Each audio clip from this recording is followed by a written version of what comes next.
नमस्कार दोस्तों, आपका स्वागत है आपके अपने YouTube चैनल विधि जुडिशियल एकेडमी में। मेरा नाम है Vijendra Verma and I am the director founder of the Vidhi Judicial Academy. We provide coaching for the judicial services exams, and through this video we are trying to reach out to you to provide you full professional exam oriented coaching for the judicial services, and that is free of cost. इन classes में जो videos हम आपको provide करेंगे, we are going to provide you the entire foundation course including all the books, including all the details, whether it is required for the prelims or mains or for the guidance for the interview. Means in videos को आपने सिर्फ इतना करना है, sequence में देखना है, playlist को अच्छी तरीके से देखना है। सब्जेक्ट वाइज मिल जाएंगे आपको, CPC, constitution, contract, BNS, BNSS, इन सब की प्लेलिस्ट आपको सीक्वेंस में मिलेगी। इन प्लेलिस्ट को देख करके आपने you have to take the coaching from the scratch.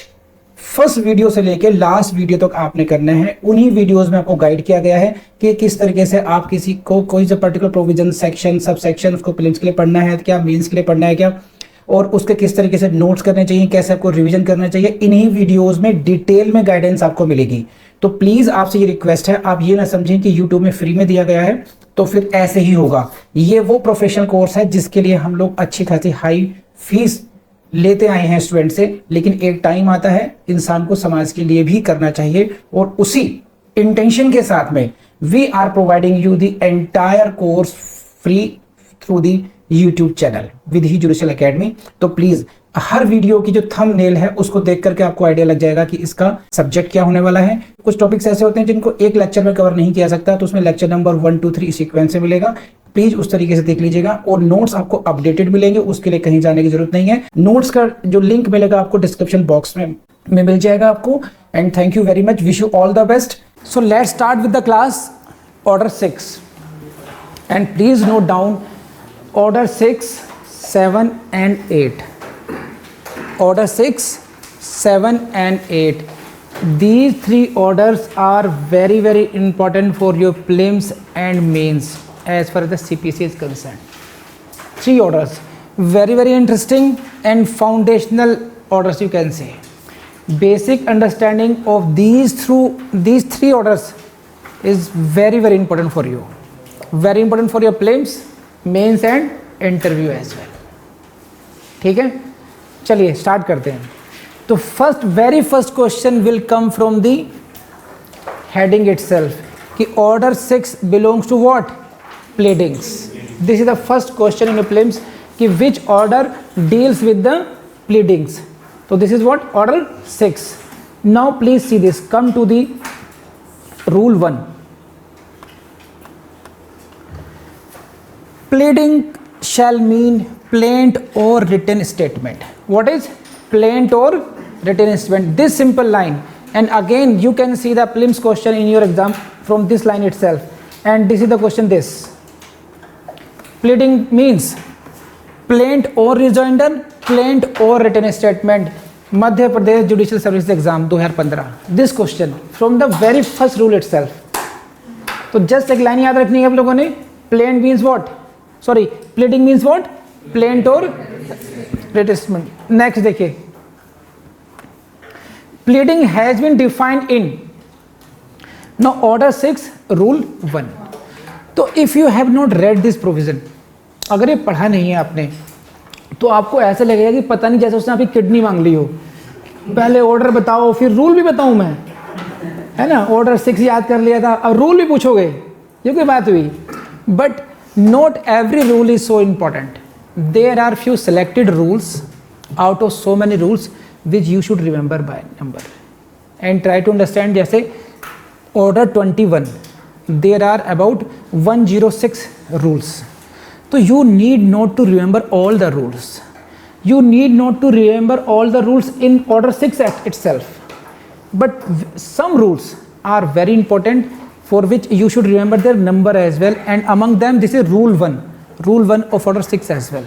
तो don't be afraid कि आपको पहले तो सेक्शन रटेंगे, फिर then you will read the orders and then you will have to read the rules as well. Yes, you will have to, but there are only few selected rules only. केवल उनको कर लीजिए, और मैं आपको बता रहा हूँ what is my way of preparing CPC. जितना मैं कराना चाहता हूँ आप लोगों को जैसे कराऊंगा मैं, है ना। There are exams for UP, Uttarakhand and Rajasthan, MP like states, and second category of states is what, that is of the Delhi judicial services, Haryana judicial services, और you can say Punjab judicial services, where there is a paper of civil law, but in other states there is a paper of what, CPC in itself. It means direct questions will come from the CPC itself. There will not be mingling of different subjects. तो कुछ में होगा दिल्ली में they can make question incorporating few acts, but in UP में क्या होगा, only question from CPC. Uttarakhand में only question from CPC. तो ऐसे क्वेश्चंस को डील करने के लिए यहाँ पर there are few topics, few selected topics which are very important for your mains. So CPC is always prepared like this, and it should be prepared like this only. First of all, the topics which are very very important for your mains, those topics should be prepared, because if you are preparing for your mains, it means you are including the preparation of your prelims as well in that way. So typically all the important topics for mains should be covered, and then few topics which are very important and very easy also and important for your prelims, those topics should be covered. So in that case what you do, when you do CPC for mains, you are eliminating all kind of risks. सारे risk cover हो गए कि हमने mains की कर ली सब तैयारी, automatically 50% of questions in your prelims will be covered in that. तो 50% प्रीलिम्स की भी हो गई.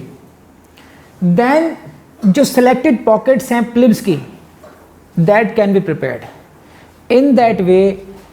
25% ऑफ CPC करने के ही आप लोगों की जो परफॉर्मेंस है वो 75% 80% तक पहुंच जाएगी, और 100% परफॉर्मेंस तो उसकी भी नहीं होगी जो 100% CPC करेगा. तो this is the brilliant strategy for preparing CPC. ठीक है. एंड सेकेंडली, आज भी कुछ स्टूडेंट्स में मिलने मिल आए हैं और आप में भी ऐसे होंगे. अक्सर आप लोग एक गलती करते हो, एग्ज़ाम देने गए आप, पहले 5-10 क्वेश्चन आपसे ऐसे टकरा गए जो आपको नहीं आते हैं. फिर आप क्या करते हो, अब तो कुछ होगा नहीं, अब तो होगा जो होगा लक से होगा, और फिर आपने शुरू करा जय हनुमान जी, जय बजरंग बली, ले सारे आप तो मैं सभी करूँगा. और वहीं पर आपकी जो फिर नेगेटिव मार्किंग की जो नीचे शुरुआत होती है वो हो सकता है आपको माइनस में ले जाए. तो वहीं पर आप इंश्योर कर लेते हो कि इट मीन्स व्हाट, कि आपने सरेंडर कर दिया. जिसने सरेंडर किया एग्ज़ाम में वो पहले ही गया वहाँ पर. Please don't do that, never do that. Even if you know the answer of 10 questions, you first solve those 10 questions. And अगर आप अकेले ऐसे नहीं हैं वहाँ पर, आप अक्सर वहाँ पर ये भूल जाते हैं, आपको ऐसे लगता है कि सारे क्वेश्चन मुझे ही सॉल्व करने थे, केवल मुझे ही जज बनना था और मैं अब नहीं बन पा रहा. ऐसा नहीं है. जो थॉट्स आपके दिमाग में हैं वही डिफ़िकल्टीज़ फेस दूसरे स्टूडेंट्स भी कर रहे होंगे. अब कंपटीशन कहाँ रह गया, अब कंपटीशन यहाँ रह गया कि कौन सरेंडर कर रहा है और कौन सरेंडर नहीं कर रहा है. अगर आपने सरेंडर कर दिया, it means you have accepted your defeat. और वहीं पर जब एक्सेप्ट कर ही लिया डिफीट आपने, तो भगवान जी भी उनकी मदद करेंगे जो भी लड़ना चाह रहे हैं. तो कहेंगे भाई इतने लोग तो बाहर निकले, चलो इनकी हेल्प तो करनी नहीं मुझे. अब मैं क्यों हेल्प करूँ? अगर मैं ही मान लो मैं कोर्ट को रिप्रेजेंट कर रहा हूँ और आप सब लोग मेरी हेल्प मांग रहे हो, तो मैं सबके पास भागूंगा. आप में से आधे लोगों ने डिफीट एक्सेप्ट कर ली, तो मैं क्या सोचूंगा, चलो आधा काम तो खत्म हुआ, अब इन पर फोकस करता हूँ. तो भगवान भी मदद उनकी करेंगे जो अंत समय तक लड़ने की कोशिश कर रहा होगा. वेरी नेचुरल ऑल्सो, है ना. तो ऐसे स्थिति में आप लोगों को कि जो टॉपिक्स आपके सिलेक्टेड टॉपिक्स अगर आपके हैं तो आपको सरेंडर वैसा नहीं करना पड़ेगा. अब CPC में जैसे मैंने आपसे कहा कि हमें सेलेक्टिव होना पड़ेगा. इसका मतलब ये हुआ इनहेरेंटली मैं आपसे ये एक्सेप्टेंस करने को कह रहा हूँ कि प्रीलिम्स में कुछ क्वेश्चन आपको ऐसे मिलेंगे जहाँ पर आप ये मान के चल रहे हैं भाई साहब हमें तो आपसे बात ही नहीं करनी, आओ ये मत आओ आप, I am ready to leave you at all. ऐसे मान लीजिए मेरे यहाँ 10-5 गेस्ट आ रहे हैं और मान के चल रहा हूँ उनमें 2-3 लोग ऐसे होंगे जिनसे मैं बात तक नहीं करनी, मुझे पता ही आएंगे, then I will not talk to them. तो you are prepared in advance कि ऐसा होगा. जब आपका माइंड सेट ऐसा हो जाता है, जैसे क्रिकेट की लैंग्वेज में, कि अगर मुझे पता है कि सामने वाली जो टीम है उसमें कुछ बॉलर्स ऐसे हैं, उनकी बॉलिंग ऐसी है कि मैं उनको फेस करने का मतलब है कि I will be taking risk, तो मैं कोशिश करूंगा कि जैसे उसको आ रहा, जिसका ये ओवर आएगा, मैं टिक टिक टिक करके उसको पास आउट करूंगा कि इसके ओवर खत्म हो पहले कम से कम, and I will wait for the favourable bowling. Same approach should be at least in case of CPC. Don't go into the impossible objectives कि मुझे 100% परफॉर्मेंस दिखानी है सीपीसी की. उससे फ़ायदा क्या होगा? आपके अप्रोच से आपके अंदर सेटिस्फेक्शन आ जाएगा कि आप as a part of strategy आप कुछ पोर्शन को करने वाले हैं, कुछ पोर्शन को छोड़ने वाले हैं. तो जो पोर्शन छूट रहा होगा वो आपके कॉन्फिडेंस को लूज नहीं करेगा कि मुझे पहले से पता था कि 1-2 क्वेश्चन, 3-4 क्वेश्चन में छोड़ के रहने हैं, तो it's a part of my strategy. तो वो आपको जो ब्लंडर करते हैं कि फिर ये तो हो नहीं रहा, अब मैं सब कुछ अटैम्प्ट करना शुरू कर दूं, आप वैसा नहीं करोगे. आप फिर साइकोलॉजिकल बहुत इंपॉर्टेंट है उसके लिए वो. और जब when we start doing the thing selectively, then we know now we have no other option.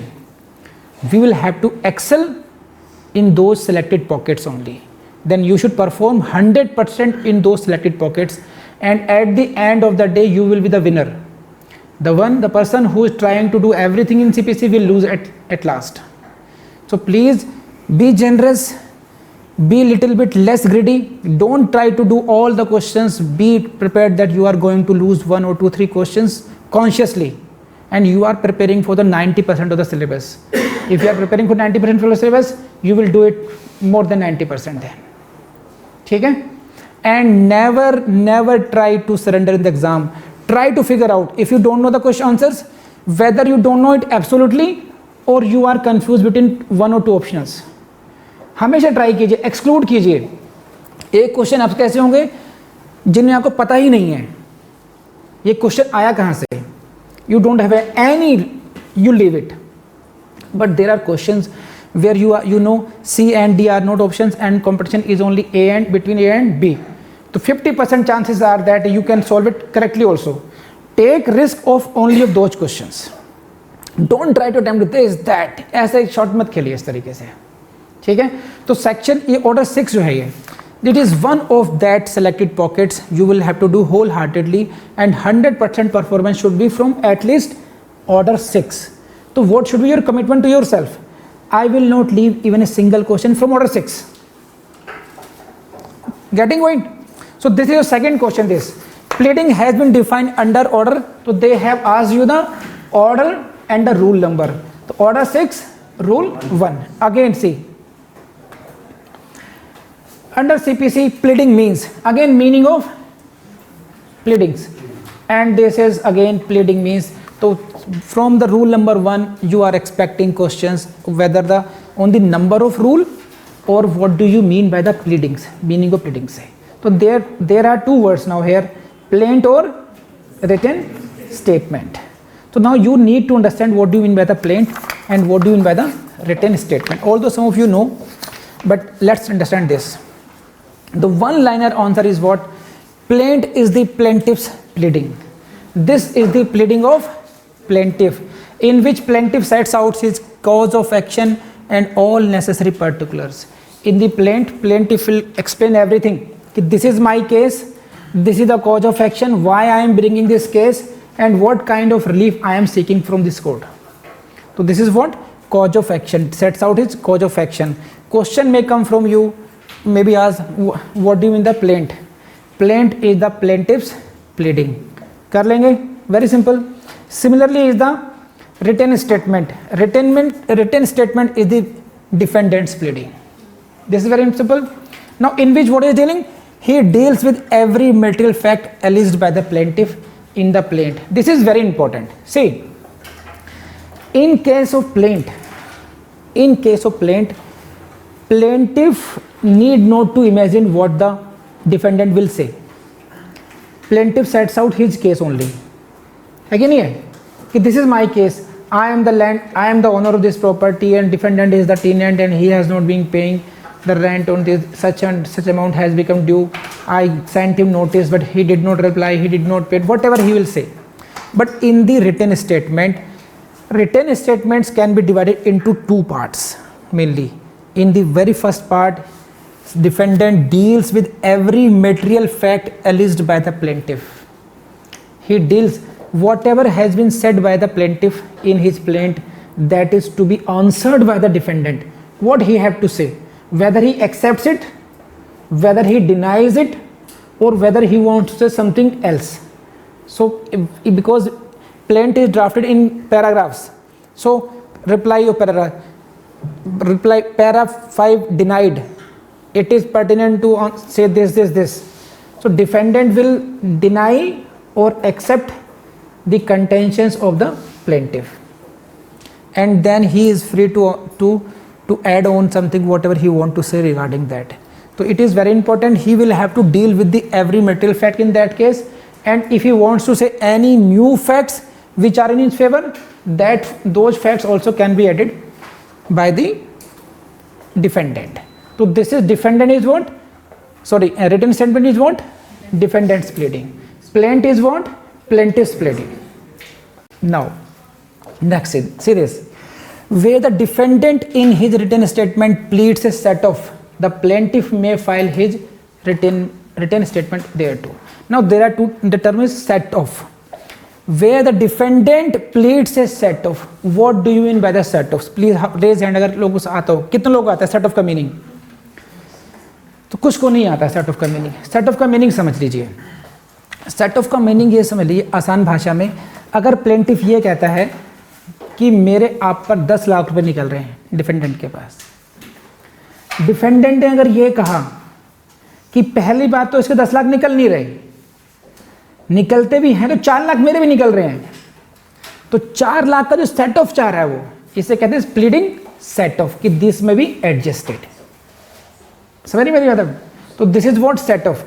Now what the defendant did, defendant first replied to the contentions in plaint. In addition, he pleaded set off. So if set off is pleaded, then plaintiff gets also the right that he can answer that about what plaintiff has to say about that set off, है ना? And then plaintiff may file his written statement qua the pleading of set off by the defendant. Yes, madam. अभी हम लोग इस बारे में अभी set of के बारे में डिटेल में आएगा. चलिए मैं समझाता हूँ. अभी सेट ऑफ भी हम पढ़ेंगे जब ऑर्डर 8 पढ़ेंगे ना, रिटन स्टेटमेंट, तो सेट ऑफ का एक अलग क्वेश्चन है, काउंटर क्लेम का अपना एक अलग क्वेश्चन है, पढ़ेंगे. लेकिन यहाँ पे सेट ऑफ कॉम्प्रोमाइज़ का मतलब नहीं है. मैंने इसलिए आपसे कहा कि पहले या तो तुम्हारे 10 लाख बनते नहीं हैं, और 10 लाख बनते भी हैं तो मेरे भी इस ट्रांजेक्शन में 4 लाख आपसे निकलते हैं. कॉम्प्रोमाइज़ का मतलब है कि फिर आप टेक्निकली नहीं जा रहे हो, आप उस पर आप क्या कह रहे हो कि भाई झगड़ा खत्म करना है तो ठीक है इस पॉइंट पे कॉम्प्रोमाइज़ कर लेते हैं.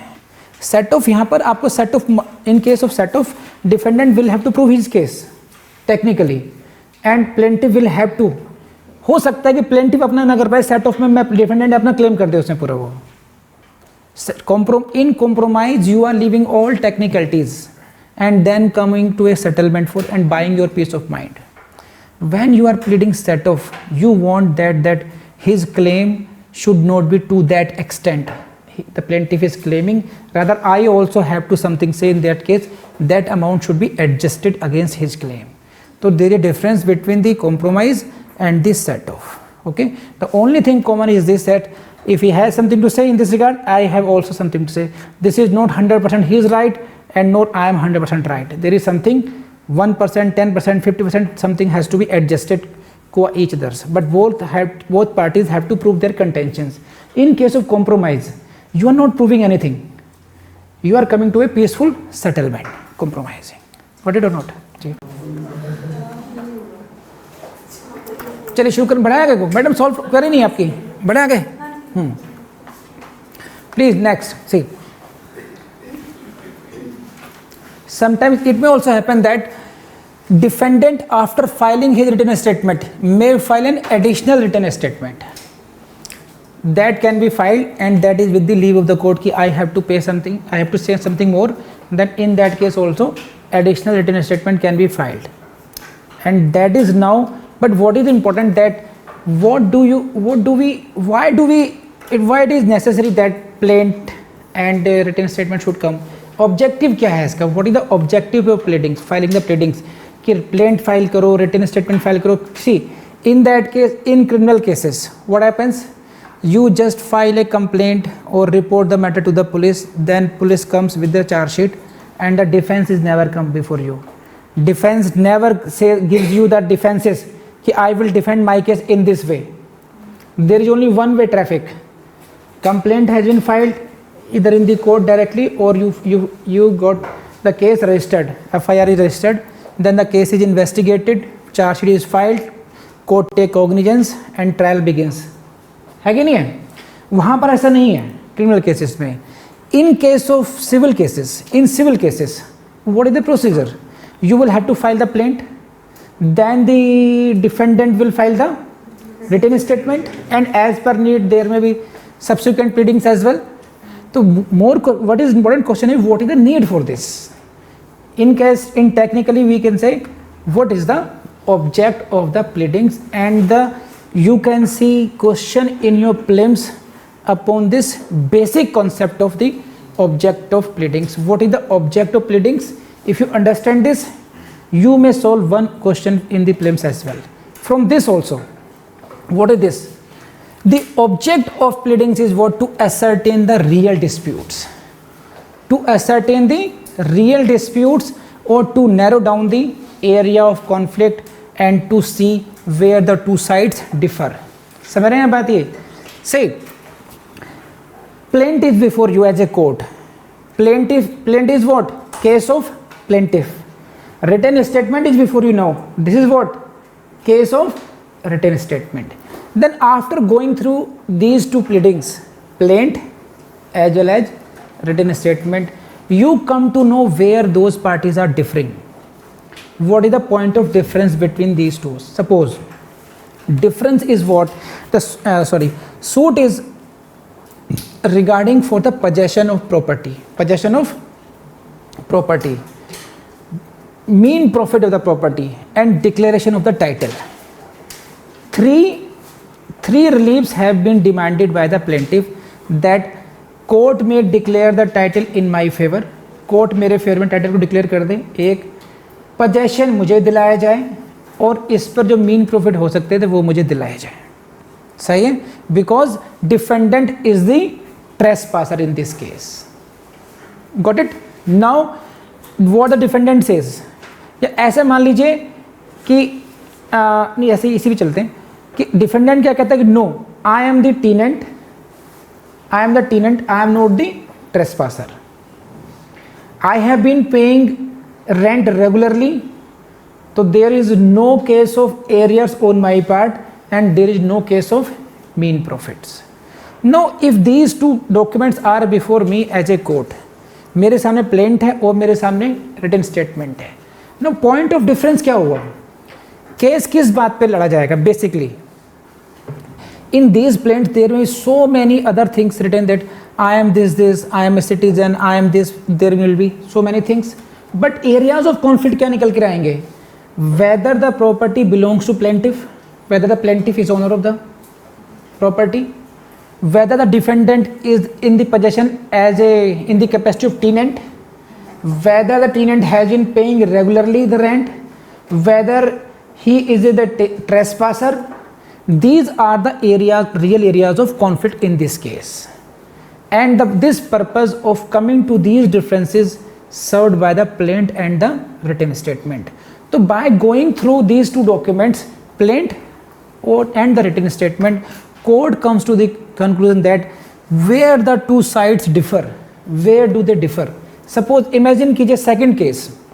Now the plaintiff demands the possession, handing over the possession and the revenue, arrears of rent and the mean profits. Got it? Saying that I am the owner of the said property and the defendant is the tenant in this case.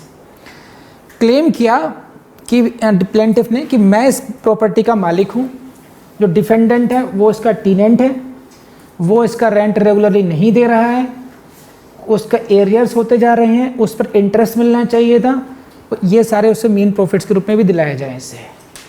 अब now in the written statement the version of defendant is said that it is agreed that I am tenant of plaintiff, but I disagree that I have not been paying the rent. So question यहाँ पर ये होगा, the real dispute, first real dispute goes now. Relationship is admitted here. Relationship of a tenant and the landlord is admitted here. Lesser lessee relationship is admitted here. So this is not the point of difference here now.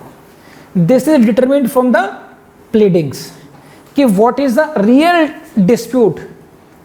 Area narrow down हो गया, narrow down the area of conflict कि where these two parties are differing. That comes from the pleadings. So because of, if it is clear before the court, you will say what, so many things कि the case will not be delayed, expenses may be curbed in these cases, and most important that to prevent one party from taking other by surprise. It is very important line, see this, to prevent one party from taking the other party by surprise. How it is surprise? It happens in case of criminal cases because prosecution don't know what can be the defense of the accused. If the case, imagine a case को imagine कीजिए, murder case है, someone is killed at the Mukherjee Nagar and the accused X is prosecuted for that, but prosecution never knows what will be the stand of the X का defence क्या होगा ये नहीं पता होगा, वो तो धीरे धीरे पता चलेगा जब क्रॉस एग्जामिनेशन आगे बढ़ेगा कि what is the defence of the accused, and that can surprise the prosecution as well. But in this case, in civil cases, there should be no element of surprise by any party, so that each party may prepare their case in advance.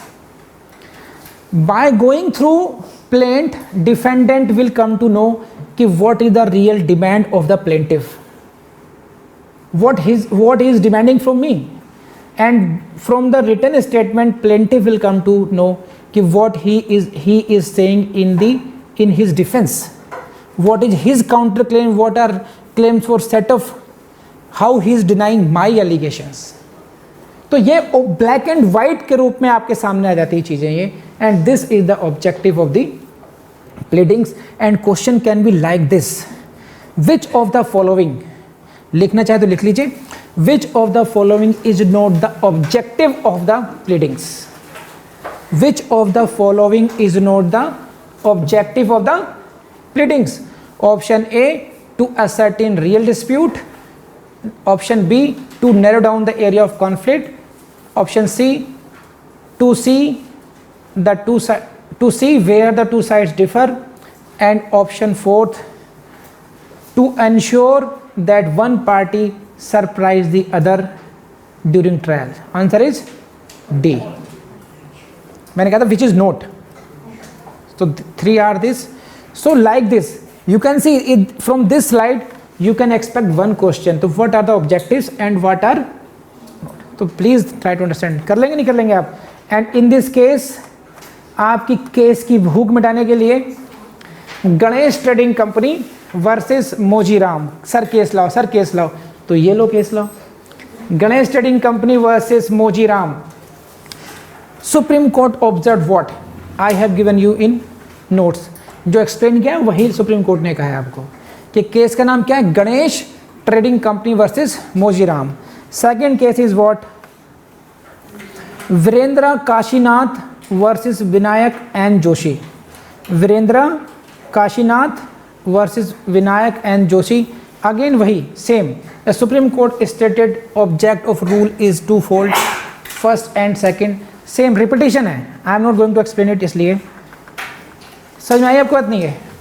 Please raise hand अगर यहाँ तक बात समझ में आ गई है तो. मुझे पूरी उम्मीद है कि वीडियो आपको पसंद आया होगा. I know this. लेकिन क्वेश्चन ये है कि क्या आप मेंटली प्रिपेयर्ड हो जज बनने के लिए? अपने से पूछना बस कि क्यों आप इर्रेगुलर हो जाते हो. आपकी हेल्प भगवान भी तभी करेगा जब आप खुद अपनी हेल्प करना चाहेंगे. तो बस लगातार पढ़ते रहिए, कंसिस्टेंसी से पढ़ते रहिए. बस यकीन मानो आप 100% एक दिन जज बनोगे. यू कैन बिकम जज. बस आपको लगातार पढ़ना है. ठीक है, थैंक यू, अलविदा. और अब मिलेंगे नेक्स्ट वीडियो में जल्दी से ही. अभी अभी शुरू करो दूसरा वीडियो, ज्यादा आलस्य नहीं करना है हमने।